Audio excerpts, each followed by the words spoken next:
إن الحمد لله نحمده ونستعينه ونستغفره ونعوذ بالله من شرور أنفسنا وسيئات أعمالنا من يهده الله فلا مضل له ومن يضلل فلا هادي له وأشهد أن لا إله إلا الله وحده لا شريك له وأشهد أن محمدا عبده ورسوله يا أيها الذين آمنوا اتقوا الله حق تقاته ولا تموتن إلا وأنتم مسلمون يا أيها الناس اتقوا ربكم الذي خلقكم من نفس واحدة وخلق منها زوجها وبث منهما رجالا كثيرا ونساء واتقوا الله الذي تساءلون به والأرحام إن الله كان عليكم رقيبا يا أيها الذين آمنوا اتقوا الله وقولوا قولا سديدا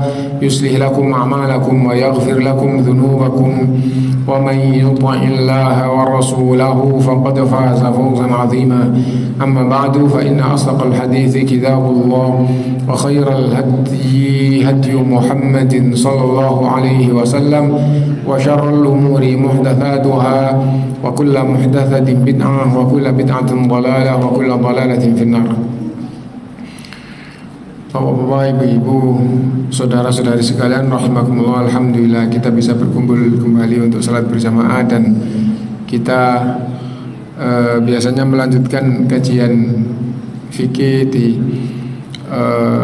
Selasa pertama dan keempat gitu ya. Dan pada malam hari ini yang kita fahami secara global saja gitu, yang berkaitan dengan kurban. Jadi kita tidak melanjutkan pembahasan kita yang masih rangkaian dari bab sholat, tapi kita pada malam ini membahas masalah kurban. Yang pertama bahwa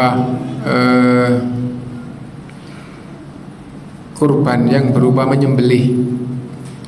menyembelih hewan itu ada dua macam, ada yang disebut dengan hadyu dan ada yang disebut dengan udhiyah. Hadyu itu waktunya sepanjang tahun, tempatnya yang dibatasi yaitu di tanah suci Mekah. Itu hadyu ya. Hadyu ada yang wajib, ada yang sunnah. Hadyu yang wajib, yang ketentuan syar'i adalah hadyu orang yang haji tamattu dan haji qiran. Haji itu ada 3 macam: haji ifrad, haji tamattu dan haji qiran. Haji ifrad itu apa? Berangkat haji di musim haji, tidak pakai umroh, haji aja. Itu disebut dengan haji ifrad. Kemudian yang kedua haji tamattu. Haji tamattu itu apa? Berangkat ke Mekah pada musim haji, niatnya ibadah haji dan umroh dalam sekali perjalanan. Nah, jadi ibadah haji dan umroh sampai di mikot, memulai untuk umroh setelah selesai tahallul. Selesai umroh tahallul, setelah itu bebas nunggu sampai tanggal 8 Dzulhijjah. Dan bulan haji itu 3 bulan: Syawal, Dzulqa'dah, Dzulhijjah. Maksudnya orang niatnya berangkat haji gitu ya. Terus misalnya haji tamattu gitu ya. Haji tamattu itu Syawal berangkat, itu sah di dalam Islam. Kenapa? Karena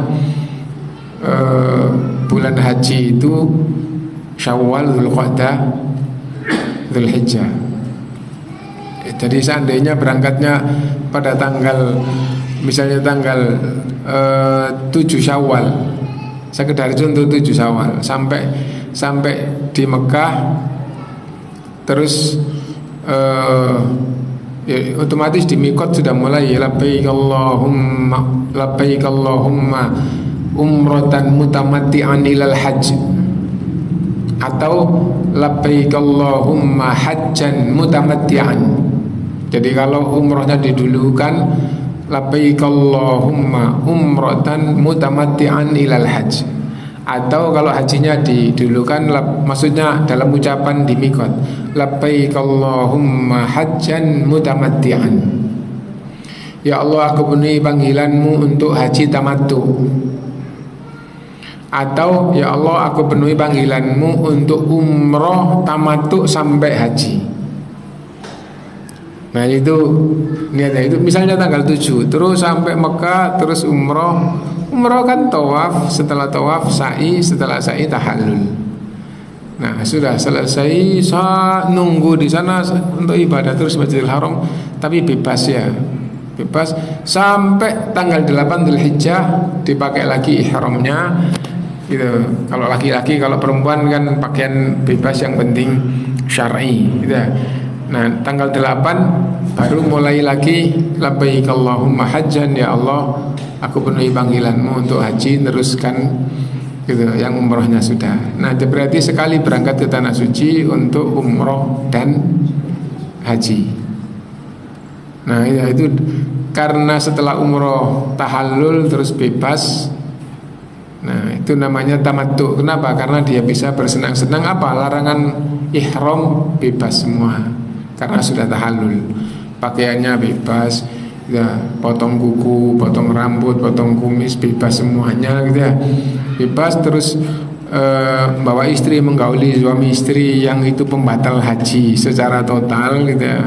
Tapi kalau tamattu terus sudah tahallul di tengah-tengah boleh. Nah sampai tanggal 8 baru mulai lagi.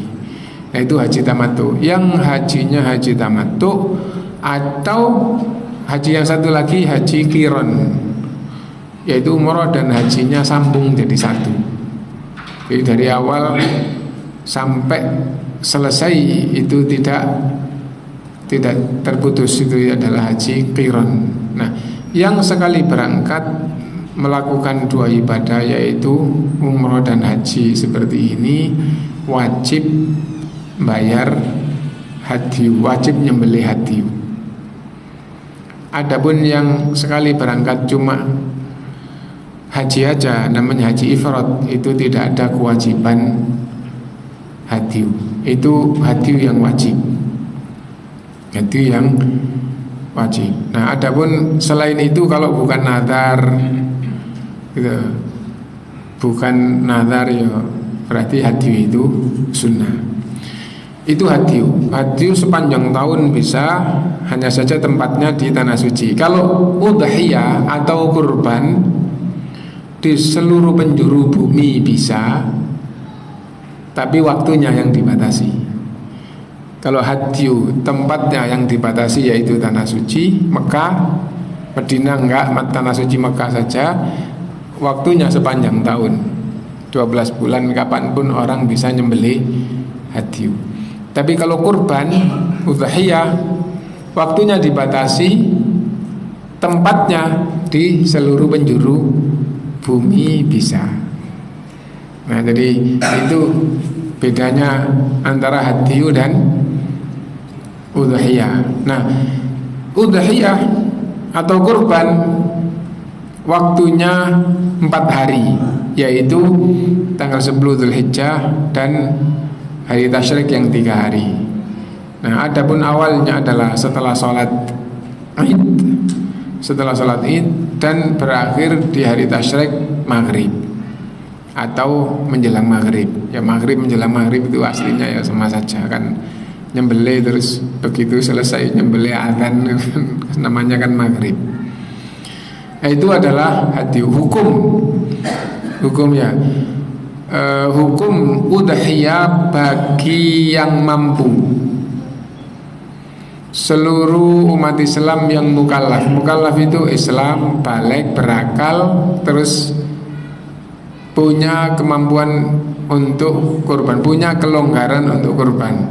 Ulama berbeda pendapat, ada yang mengatakan wajib, ada yang mengatakan sunnah. Meskipun kaya gitu, ada yang berpendapat tidak wajib kurban.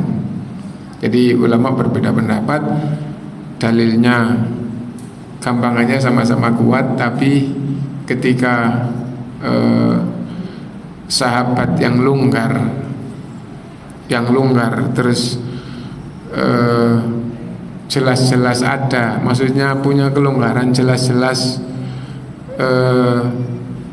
tidak melakukan, itu difahami oleh ulama-ulama berikutnya itu bukti bahwa itu tidak wajib gitu. Jadi Abu Bakar jadi khalifah itu cuma 2 tahun pernah tidak kurban. Umar jadi khalifah 10 tahun, Umar radhiyallahu anhu jadi khalifah 10 tahun pernah tidak kurban. Apalagi itu dua-duanya bukan orang miskin gitu ya. Meskipun jadi khalifah tidak mengambil bagian dari Baitul Mal, tapi dua-duanya bukan orang miskin gitu ya. Banyak memerdekakan budak, bagaimana miskin gitu ya. Nah, dan tidak, karena itu akhirnya difahami bahwa itu untuk memberi pelajaran kepada umat bahwa itu kurban itu tidak wajib. Meskipun keutamaannya besar, tapi hukumnya itu adalah sunnah. Tapi banyak juga yang mengatakan wajib, dikembalikan kepada pemahaman dari dalil, bukan teks dalil tapi pemahaman. Jadi Rasulullah SAW bersabda, man wajada sa'atan fala yudhahi fala yaqrabanna musallana. Siapa yang menjumpai kelonggaran untuk kurban, tidak kurban, maka jangan dekat-dekat dengan tempat sholat kami ya. Maksudnya tempat sholat hari raya. Jangan dekat-dekat dengan tempat sholat. Maksudnya apa? Berarti sama dengan tidak usah ikut sholat hari raya saja. Kan pemahaman kita kan gitu. Punya kelonggaran untuk kurban, tidak kurban, nggak usah ikut sholat hari raya. Gampangnya gitu makna hal itu. Meskipun kebanyakan ulama menjelaskan bahwa itu menunjukkan dorongan yang sangat kuat yang punya kelonggaran supaya kurban. Tapi makna teks tadi itu yang punya kelonggaran untuk kurban, tidak usah dekat-dekat dengan tempat sholat hari raya. Nah, itu difahami oleh banyak ulama menunjukkan bahwa kurban itu wajib. Kenapa? Lah kalau yang wajib nggak Anda kerjakan, ngapain kerjakan yang sunnah? Sholat hari raya kan sunnah, gitu loh. Lah kalau yang wajib Anda punya kelonggaran, wajib nggak dikerjakan, ngapain kerjakan yang sunnah? Nah ini sampai akhirnya digambarkan sholat maghrib itu wajib, ba'diyah maghrib itu sunnah. Lah kalau kamu gak sholat maghrib, ngapain sholat ba'diyah? Yang wajib nggak dikerjakan, kok ngerjakan yang sunnah. Nah, jadi difahami secara global kayak begitu. Siapa yang menjumpai dirinya kelonggaran untuk kurban, tidak kurban, maka jangan dekat-dekat dengan tempat sholat kami. Itu difahami bukan Rasulullah melarang orang sholat hari raya. Meskipun tidak kurban gitu. Kalau nggak kurban dilarang sholat hari, bukan gitu. Tapi diambil pelajaran oleh ulama, ini menunjukkan bahwa kurban itu hukumnya wajib. Itu pendapat yang kedua. Jadi intinya ulama berbeda pendapat. Tetapi meskipun yang mengatakan sunnah, hadis itu juga difahami itu dorongan yang sangat kuat untuk kurban. Karena itu jangan sampai orang Islam punya kelonggaran tidak kurban. Ini yang pertama. Yang kedua, sejak zaman Nabi, kurban itu yang dikurbankan 3 macam, yaitu unta, sapi, dan kambing. Unta, sapi, dan kambing. Sebagaimana kambing itu macam-macam, kalau unta macamnya kita tidak tahu banyak, paling tahu 2 macam saja gitu. Yang punuknya 1 sama punuknya 2, itu aja gitu. Punuknya 2 itu berarti kayak 2 gunung, ada lembahnya di tengah gitu. Punuknya 1 di tengah kayak gunung satu gitu saja. Itu yang sekedar yang kita tahu. Tapi jenisnya kayak apa, bisa jadi seperti sapi banyak jenisnya, bisa jadi seperti kambing banyak jenisnya. Tapi yang masyhur yang banyak jenisnya itu adalah kambing sama sapi. Nah, dan tidak boleh kurban selain 3 hewan tersebut, yaitu kambing, sapi dan unta. Lalu bagaimana dengan riwayat kurban ayam, kurban telur, gitu ya? Dimaknai itu adalah sedekah. Kamu tidak bisa kurban paling tidak di hari itu, hari yang terbaik, sedekah ayam, sedekah telur, sama dengan kurban ayam, kurban telur. Nah, kenapa? Karena Rasulullah SAW bersabda, "Ma min ayyamin al-amalus sholihu fihi khairun wa ahabbu ila Allahi min hadhil ayyamil 'ashar." Tidak ada hari-hari yang amal soleh lebih dicintai oleh Allah, lebih baik dan lebih dicintai oleh Allah melebihi amalan di 10 awal Dzulhijjah ini. Ya. Nah, jadi apa maksudnya? Amal apapun yang paling bagus adalah di 10 awal Dzulhijjah. Maksudnya begitu. Nah, jadi kecuali apabila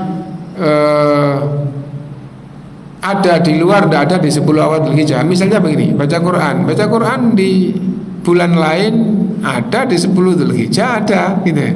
Nah, maka yang lebih utama adalah dilakukan di 10 awal Dzulhijjah. Maksudnya begitu. Sedekah juga kayak gitu, dan amalan yang paling agung di 10 awal Dzulhijjah adalah haji. Bagi yang tidak haji, amalan yang paling agung di 10 awal Dzulhijjah adalah kurban. Nah, itu. Nah, intinya bahwa tadi itu menyebutkan kurban itu. Kemudian bagaimana dengan kurban kerbau?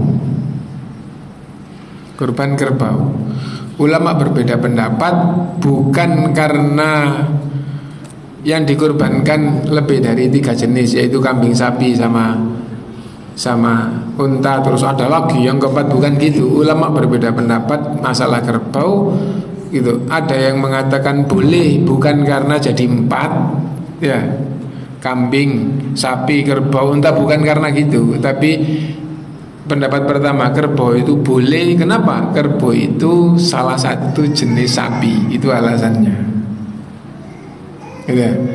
Nah, yang mengatakan pendapat kedua, tidak boleh. Kenapa? Karena yang boleh dikorbankan itu hanya 3, kambing, sapi, sama unta. Lah, kerbau itu bukan sapi. Nah, jadi berarti di sini bukan masalah agamanya, tapi penilaian tentang kerbau ini sapi atau bukan. Kalau kerbau itu termasuk salah satu macam sapi, berarti boleh dipakai kurban.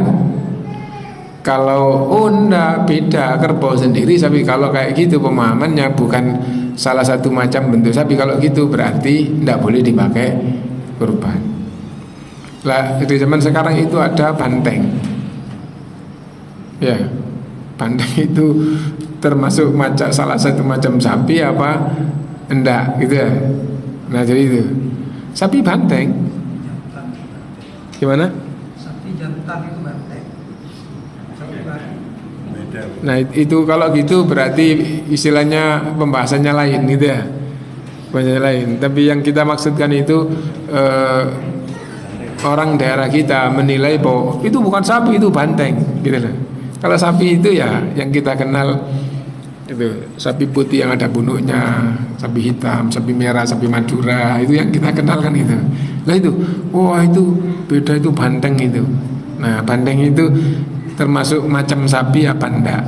Nah itu, tapi kebanyakan yang dikurbankan itu termasuk macam daripada sapi umumnya gitu. Intinya bahwa yang dikurbankan itu hanya 3, karena itu salah kalau ada yang mengatakan 4 atau kurban sapi nggak ada, itu salah.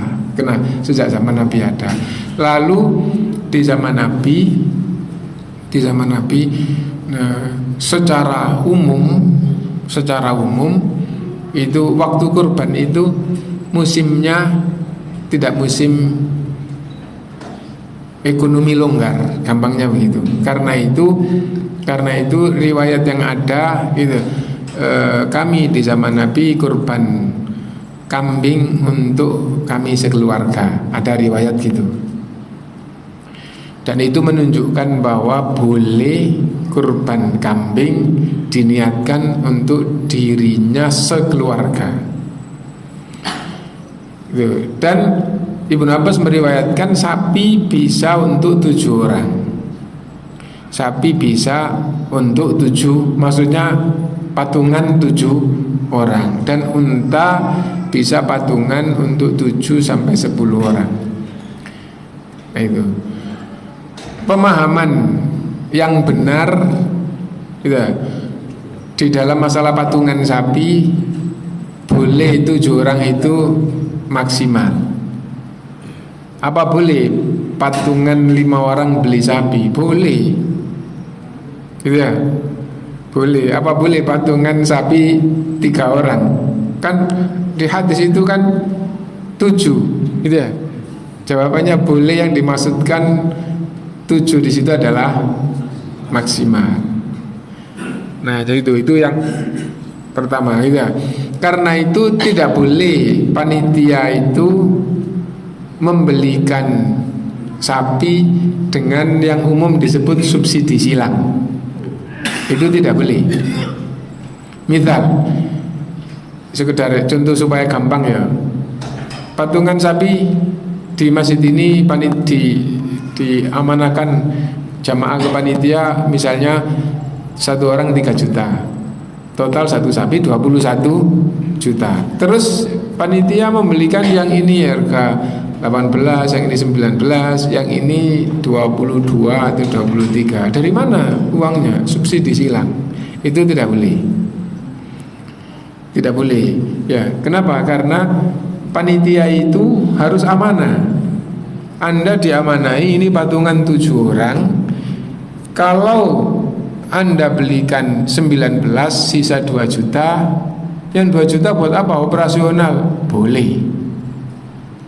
Perlu disampaikan ke jamaah secara umum atau ke mereka yang kurban. Adapun yang dapat 21 dibelikan 22 atau 23, yang 1 juta atau 2 juta dari mana? Dari lebihan yang lain atau dari uang kas masjid atau apa, itu tidak boleh. Kenapa? Karena maksimal sapi itu 7 orang. Kalau sampai ada tambahan dari luar, berarti bukan 7 orang. Nah, itu penting untuk difahami bahwa tidak boleh panitia membelikan sapi dengan cara subsidi silang. Bagaimana kalau rampetan? Harus dibuat rata-rata Jawa 20-an atau 19,5. Nah, kayak gitu boleh apa enggak? Boleh kalau begitu, tapi hendaknya ngambil yang berdekatan. Nah, jadi itu ya anu aja, dibuat rata berdekatan. Itu lebih besar sedikit tapi dibuat rata aja, dihitung terus dikalikan misalnya 19,5 atau 20. Gitu ya. Nah, itu kalau beli 1 tok ya bisa 22. Tapi secara belinya banyak terus agak rata, terus rampetan gitu, insya Allah tidak apa-apa. Kenapa? Karena tidak pakai satu-satu tapi gitu. Dan ada jualan kayak gini itu. Apa itu? Yaitu kalau tidak milih harganya sekian. Itu kan ada ya. Mau jual buah, mau jual apa, kalau tidak milih harganya sekian. Kalau milih nggak boleh Pak. Nah itu. Kalau yang gini-gini itu lebih murah. Kalau yang milih kayak gitu ya enggak. Tapi kalau rampetan, nah gitu kan ada gitu. Kalau bisa diciduk dapat kecil dapat besar, itu namanya rampetan. Nah, insya Allah tidak apa-apa. Jadi bukan dengan subsidi silang, tapi kalau gitu ya tetap berusaha berdekatan tadi itu. Itu yang berkaitan dengan ini. Bagaimana kalau kurang? Kalau kurang, boleh ditambah salah satu dari anggota 7 orang atau dibagi rata juga boleh. Itu mengandung faedah 7 orang urunan sapi boleh tidak sama. Ini di pengurus masjid atau di panitia kan tidak umum ya. Jadi urunan beli sapi boleh 7 orang itu boleh tidak sama. Yang ini 5 juta, yang ini 3 juta, yang ini 2 juta itu boleh. Ada pemahaman minimal.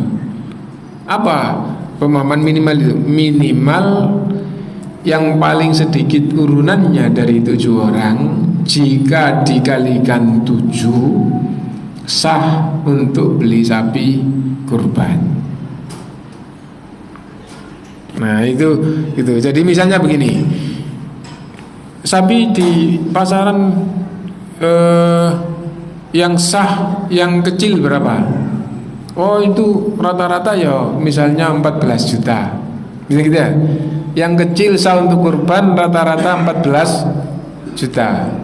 13 nggak ada ya mungkin 1-2 atau di tempat lain ada, tapi secara global rata-rata yang paling kecil sah untuk kurban rata-rata 14 juta. Sekedar contoh ya. Nah kalau gitu berarti 7 orang itu boleh ini 5 juta, 3 juta, yang ini 2 juta boleh, yang ini juta boleh gitu. Jadi itu maknanya adalah seandainya 7 orang itu 2 juta semua, maka dapatnya sapi yang kecil tadi itu. Nah, saya urun 5 juta wis boleh, sehingga enggak beli 14 juta tapi beli yang 17. Jadinya gitu. Nah, itu urunan beli sapi itu seperti itu.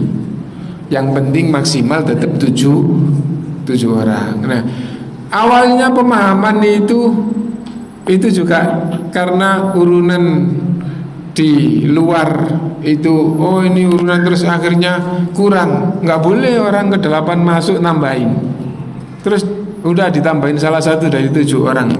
Nah berarti boleh urunan 7 sapi itu tidak sama. Nah ini yang berkaitan dengan masalah kurban.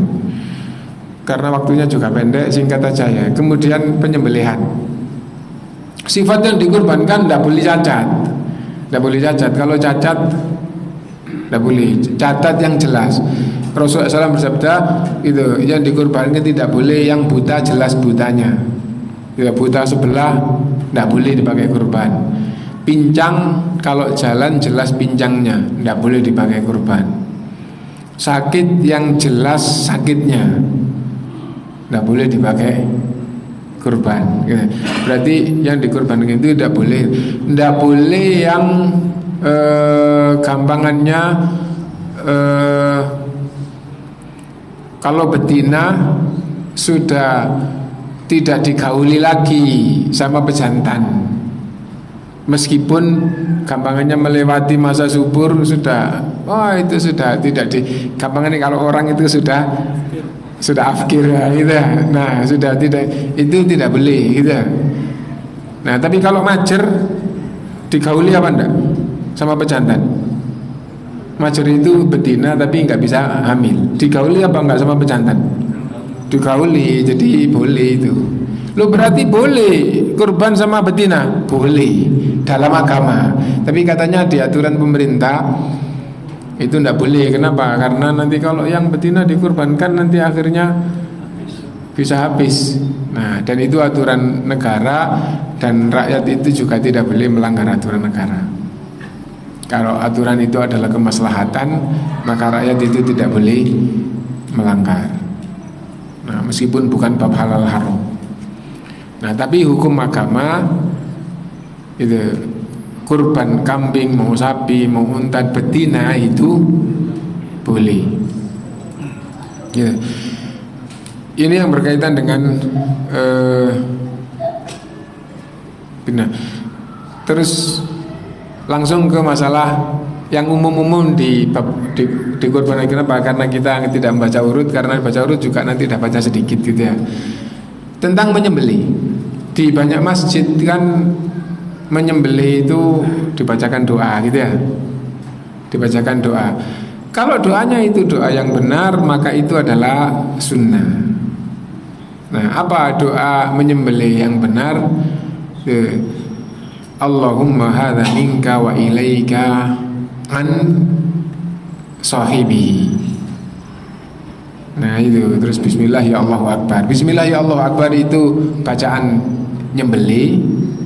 Jadi bacaan menyembelih itu bukan bismillahirrahmanirrahim. Jadi kalau Bapak menyembelih ayam, menyembelih apa di rumah itu bukan bismillahirrahmanirrahim. Bacaan yang benar, bacaan menyembelih itu bismillahi Allahu Akbar. Nah jadi itu. Nah dan memang bacaan bismillah itu terusnya beda-beda. Ya, misal kalau gampangnya suami istri gitu ya, bukan bismillahirrahmanirrahim, bismillah Allahumma jannibna dan seterusnya kan itu ya. Kalau masuk kamar kecil, toilet tidak, bukan bismillahirrahmanirrahim, tapi bismillah Allahumma inni a'udzubika. Jadi terusnya beda-beda. Nah, nyembelih bismillahi Allahu Akbar gitu ya. Ada penjelasan ulama hikmah dari kenapa menyembelih kok bismillah ya Allahu Akbar. Nah itu ya, karena nggak benar kalau nggak benar di sini, nggak ada yang mengatakan dosa, tapi itu salah, menunjukkan belum belajar gitu ya.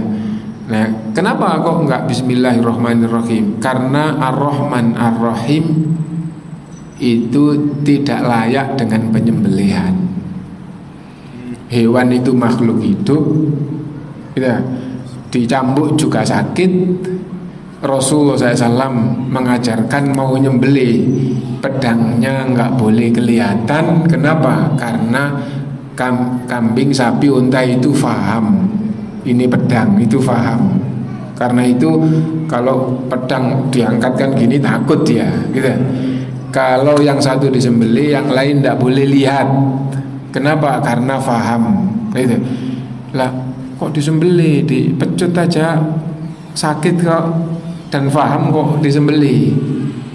Nah gitu ya, dalam rangka aturan Allah atau syariat Allah. Nah karena itu bukan ar-Rahman ar-Rahim yang pas di dalam bacaan menyembelih, tapi bismillahi itu dengan menyebut nama Allah, karena Allah, Allahu Akbar, Allah Maha Besar, selain Allah kecil di hadapan Allah, dikorbankan untuk Allah, atau itu semuanya tunduk di bawah syariat Allah. Nah karena itu bukan ar-Rahman ar-Rahim. Itu hikmah dari pemahaman kenapa doa mau melakukan kok beda-beda. Sekarang masuk isi bismillah Allahumma inni a'udzubika minal khubuthi wal khaba'ith. Dengan namamu ya Allah aku berlindung dari setan laki-laki, setan perempuan. Diperhatikan ya, itu doa masuk apa? Masuk kamar kecil gitu ya.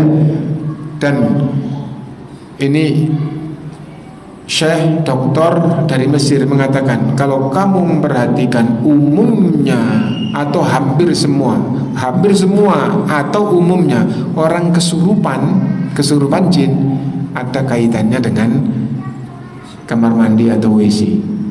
Nah, ngomong gitu ya. Kalau gitu perhatikan doa yang diajarkan dalam Islam. Bukan bismillahirrahmanirrahim, bismillah Allahumma inni a'udzubika minal khubuthi wal khaba'ith. Ya Allah, dengan namamu ya Allah aku berlindung kepadamu dari setan laki-laki, setan perempuan. Dan Rasulullah SAW bersabda, yang menghalang-halangi aurat anak Adam ketika masuk WC dari jin adalah bacaannya bismillah. Dan terusnya, ya bukan ar-Rahmanir-Rahim, tapi Allahumma inni a'udzubika minal khubuthi. Jadi terusnya kembali berarti yang betul bacaan menyembelih itu adalah bismillahi Allahu Akbar, seperti itu dalilnya gitu. Adapun tadi itu penjelasan ulama gitu. Nah terus ada doanya. Apa doanya? Gitu. Allahumma hadza minka wa ilaika Kalau milik saya anni, ya Allah ini nikmat darimu, aku kurbankan kepadamu. Kalau dia itu hanya nyembelih miliknya orang, bismillah ya Allahu Akbar, Allahumma hadza minka wa ilaika an sahibihi. Ya Allah, ini nikmat darimu dikurbankan kepadamu atas nama siapa? Zaid, atau atas nama pemiliknya saya hanya nyembelihkan. Karena itu disunahkan apabila kurban dan bisa disunahkan nyembelih sendiri. Nah, seandainya enggak pakai doa kurban, terus yang nyembelih enggak punya pikiran doa, bismillahirrahmanirrahim, nyembelih gitu. Yang disembelih juga sah gitu.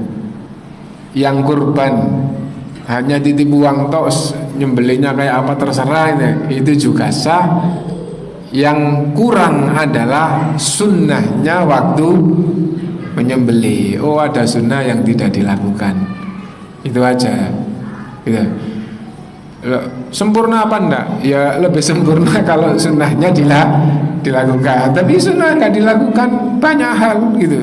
Kalau saya contohkan masalah sunnah tidak dilakukan itu ya, sampai di Masjidil Haram tarawih itu imamnya itu misalnya saya sudah itu profesor doktor dan jadi ulama itu ada yang dulu bimbingan waktu doktor itu dia begitu. Dia profesor, bukan sekedar imam-imam yang hafal Quran bacaannya dicaci, bukan sekedar itu profesor doktor dalam usul fikih. Nah ya, jadi imam tarawih Allahu Akbar, alhamdulillah, langsung gitu. Dari Allahu Akbar ke alhamdulillah itu pendek sekali, hanya layaknya membaca bismillah dengan cepat. Berarti doa iftitah gak dibaca. Dan semua imam gitu.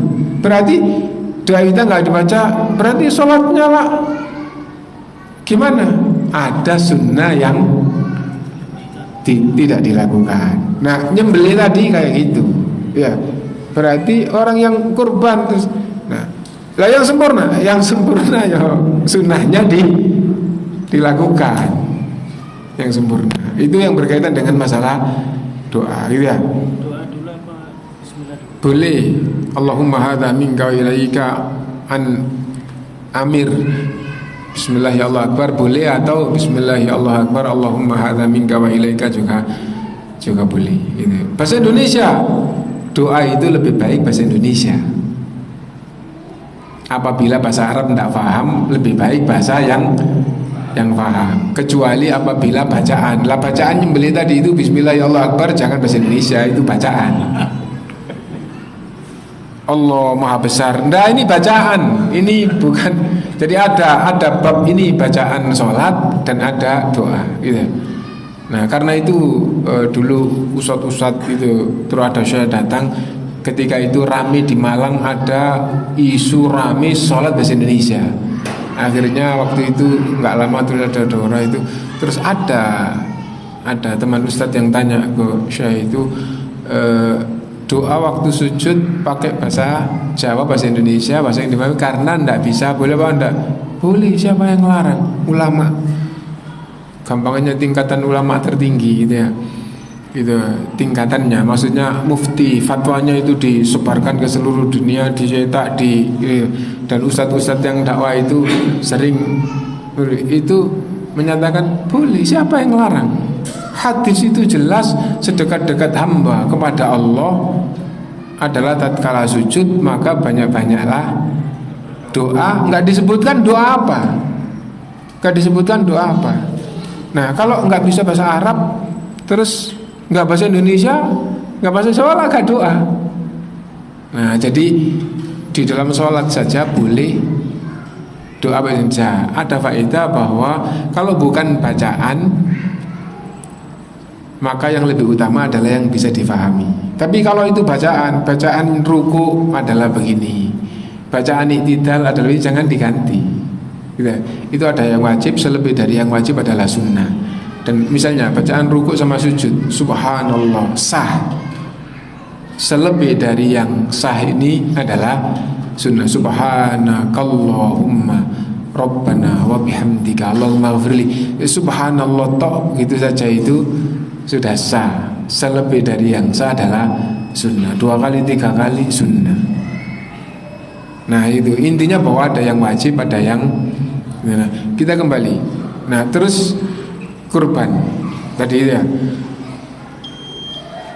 termasuk di buku ini dan di kitab-kitab yang lain, ulama sering menyatakan daging kurban itu dibagi 3. Itu macamnya. Jadi boleh dimakan sendiri, boleh dihadiahkan, boleh disedekahkan. Kalau di beberapa kitab, kalau tidak repot atau kalau tidak ada kerepotan, tidak ada halangan, orang yang kurban itu disunahkan. Di antara pendapat ulama, disunahkan untuk ikut merasakan atau makan daging kurbannya. Nah gitu ya. Itu karena ada rentetannya dengan menyembelih sendiri tadi itu, terus termasuk makan dagingnya gitu. Nah terus apa bedanya yang dihadiahkan dengan yang disedekahkan? Nah bedanya yang dihadiahkan itu saya ambil contoh. Misal kurbannya disembelih sendiri kambing, dibagikan ke misalnya 20 orang, tetangga belakang satu, tetangga depan sama belakang misalnya gitu ya. Belakangnya satu, depan ke kanan ke kiri depan misalnya gitu ya. 5 sudah habis sudah ya. Yang hadap ke sana kanan 5, hadap ke sini 5, rumahnya hadap ke sana 5, hadap ke sini 5, sudah 20 ya. Nah terus misalnya rumah ke-6, rumah ke-7 miskin gitu ya. Nah terus rumah ke-10 jauh itu kaya.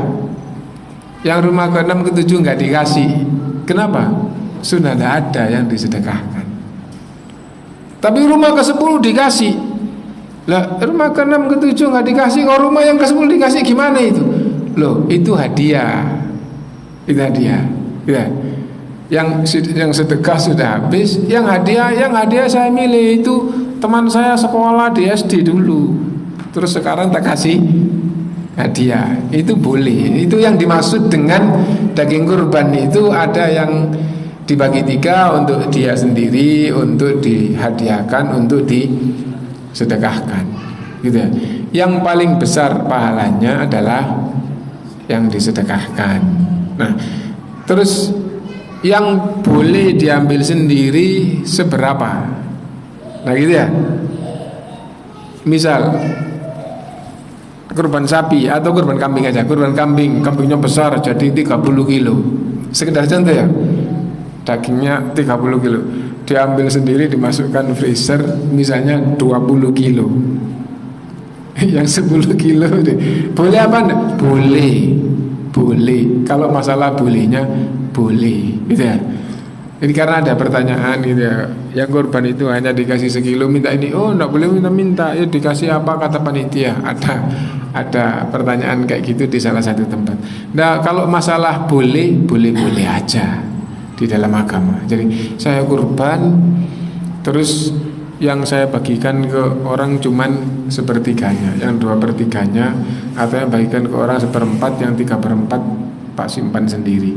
Kalau sekedar sah saja gitu. Kenapa? Ya karena memang dia sedekahnya cuman sedikit. Nah jadi itu. Nah tapi yang paling besar pahalanya itu adalah yang disedekahkan.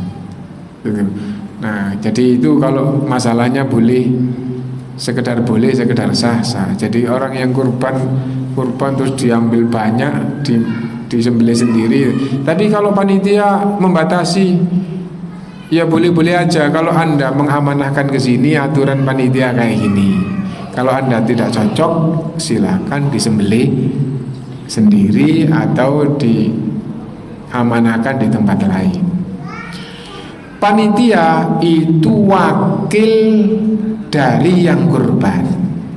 Ada hukum yang sangat penting yang umat belum banyak tahu. Ya, panitia itu wakil dari yang kurban. Ya. Karena itu hukumnya sama dengan hukum yang kurban. Apa maksudnya? Tidak boleh menjual kulitnya, tidak boleh menjadikan bagiannya sebagai upah jagal jika manggil jagal. Nah, tidak. Nah, terus jagalnya bukan dari hewan, silahkan itu. Yang kurban boleh bayar jagalnya. Nah, kalau ada biaya operasional lebihannya tadi itu boleh gitu.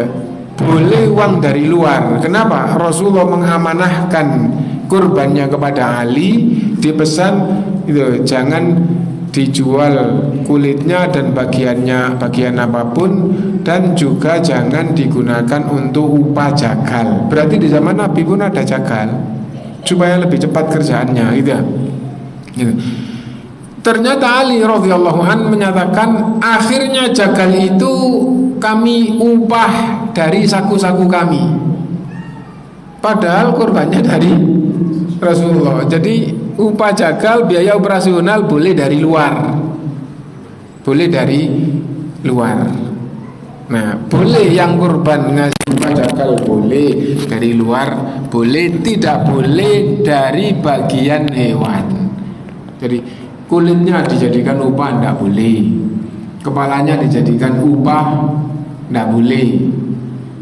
Nah, jadi itu penting.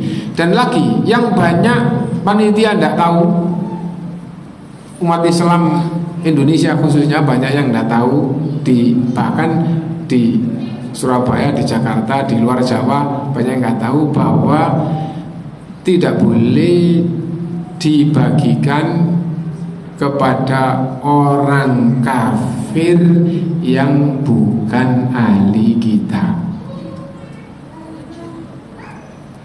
Panitia tidak boleh membagi sebagai pengemban amanah, tidak boleh membagi hewan kurban atau daging kurban ya, kepada orang kafir yang bukan ahli kitab. Nanti kalau rapat ahli kitab apa sih? Yahudi, Nasrani gitu. Nah itu Hindu, Buddha, Konghucu, apa aja itu, misalnya gitu ya, Shinto, semua apa saja. Oh ya ndak enak gitu ya. Selama ini setiap tahun dibagi, terus begitu panitianya kita terus nggak dibagi, ya nggak enak. Yang penting itu diflorkan. Nanti kalau seandainya hasil rapat itu tetap bagi, berarti belum mampu menjalankan sesuai dengan tuntunan yang itu, masih ada yang harus diluruskan. Kenapa? Ya bisa saja, tapi itu semakin rame, nanti lama-lama akhirnya pada kuat. Yang aturannya tidak boleh, ya bismillah kita tahun ini, akhirnya nanti kayak gitu. Ya, jadi yang kafir bukan ahli kitab itu gitu. Tapi kalau bukan yang kurban dan bukan panitia, ya, itu tidak apa-apa ngasih. Misalnya apa? Saya di rumah, wah dapat dari masjid itu, dapat dari masjid sini, misalnya gitu ya. Terus nggak enak sebelah tetangga ini kalau itu. Sekarang biasa dikasih, sekarang nggak dikasih, ya udah bagian saya tak kasihkan ke situ. Itu tidak apa-apa. Kenapa? Karena bukan panitia. Kalau panitia kan amanah itu. Jadi itu sama dengan orang punya daging kurban terus tidak makan daging, terus akhirnya tak dol aja, atau nah itu bukan panitia yang jual. Yang kurban tidak, Anda kurban, Anda tidak boleh menjual sedikit pun. Anda amanahkan kepada panitia, panitia tidak boleh menjual. Nah itu. Nah, hewan daging kurban tidak boleh. Nah, yang kurban itu membagi kepada orang kafir yang bukan ahli kitab. Akhirnya muncul pertanyaan karena belum biasa taklim. Loh, sekarang orang Yahudi, orang Nasara itu masih ahli kitab lah? Jawabannya jumhur ulama masih tetap mengatakan ahli kitab sampai hari kiamat. Yahudi Nasara masih tetap ahli kita. Kenapa? Karena penyimpangan yang paling besar itu adalah ketuhanan dan sesembahan. Gitu ya. Apa maksudnya? Musyrik, kafir gitu ya. Itu adalah penyimpangan yang paling besar. Dan sebelum Nabi diutus, ketuhanan dan sesembahan mereka sudah menyimpang. Sebelum Quran diturunkan, sebelum Rasulullah diutus, orang Nasara sudah mengatakan Tuhan Bapak, Tuhan Ibu, Tuhan Anak. Begitu Rasulullah diutus, diturunkan Quran, Al-Quran pun mengatakan laqad kafaral ladzina qalu innallaha tsalitsu tsalatsa. Sungguh benar-benar kafir mereka yang mengatakan Allah itu salah satu dari 3 Tuhan. Ayat ini kepada orang Nasara, gitu ya. Dan Allah berfirman, wa qalatil yahudu Uzairun ibnullah wa qalatin nasara al-masihu ibnullah. Orang Yahudi mengatakan Uzair itu anak Allah. Begitu datang Nasara, agamanya menyimpang, mengikuti mereka, mengatakan Al-Masih itu anak Allah. Nah iya. Jadi mereka sudah betul-betul ketuhanan dan sesembahannya menyimpang, tapi Allah juga masih menyebut ahli kitab, gitu. Qul ya ahlal kitabi ta'alu ila kalimatin sawa'in bainana wa bainakum. Jadi Allah sudah menyebut kafir dan Allah masih menyebut sebagai ahli kitab. Katakan, wahai Muhammad SAW, wahai ahli kitab, mari kita bersatu ke kalimat yang sama dan kita hilangkan atau kita tinggalkan yang beda. Apa kalimat yang sama? Allah satu-satunya Tuhan yang berhak disembah. Allah adalah Tuhan, ya. Allah adalah Tuhan, Allah yang berhak disembah. Orang Nasara juga gitu. Ta'alu ila kalimatin sawa. Mari kita ke kalimat yang sama. Anda menuhankan Allah, kita menuhankan Allah. Gitu. Lah, yang tidak sama kita tinggalkan, kita kembalikan kepada aslinya, bahwa Maryam adalah manusia bukan Tuhan, bahwa Al-Masih anaknya Maryam, anaknya manusia bukan Tuhan. Nah, mereka gampangannya nggak mau di dalam hal ini. Intinya bahwa ahli kitab itu sudah kafir tapi masih disebut sebagai ahli kitab, sudah musyrik tapi masih disebut sebagai ahli kitab. Nah, dan kalau di zaman Nabi kayak gitu, maka di zaman kita juga sama. Penyimpangan berikutnya itu lebih rendah daripada kekufuran dan kesyirikan. Mungkin mohon maaf karena memang melebar dan waktunya juga sudah singkat, sudah sampai waktunya. Apa kalau yang kurban, ada orang nitip kurban tapi non muslim boleh enggak?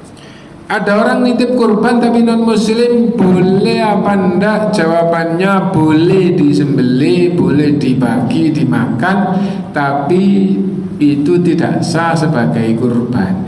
Yaitu hewan dikasih orang non muslim disembelih gitu aja, tidak ada masalah. Nah, jadi tidak apa-apa. Jadi misalnya begini, bapak bawa daging 20 kilo dimasukkan, ini dicampur aja dibagi ke orang-orang. Boleh apa enggak? Boleh aja. Daging dari mana? Beli di pasar kemarin. Boleh saja. Nah, terus ini ada orang bawa kambing non muslim ini disembelih, tapi itu bukan kurban. Dagingnya halal. Walaupun bukan dari alur kita. Walaupun bukan dari ahli kita. Kenapa? Karena dia kan yang nyembelih kan. Gitu, kan dikasih hidup. Nah, jadi kalau sekedar boleh apa enggak boleh, tapi itu bukan kurban. Nah, jadi itu yang diwajibkan kurban, yang diperintahkan kurban itu hanya yang beragama Islam. Dan mereka memberi kambing, memberi sapi, diberi nggak apa-apa, dicampur di situ nggak apa-apa. Yang penting kita sembelih kan jadi halal. Gitu. jadi gitu. Boleh urunan. Urunan maksudnya apa?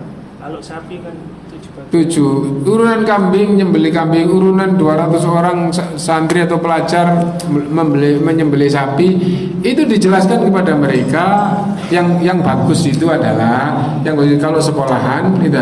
Nah, itu menyampaikan kepada pelajar, bilang kepada bapak-bapak kalian kalau bisa kurban di sekolahan, supaya sendirian bawa sapi. Terus yang nggak kurban diumumkan urunan gitu, untuk beli kambing, untuk beli sapi disembelih, mudah-mudahan dapat pahala sedekah, tapi jangan dikatakan itu adalah kurban.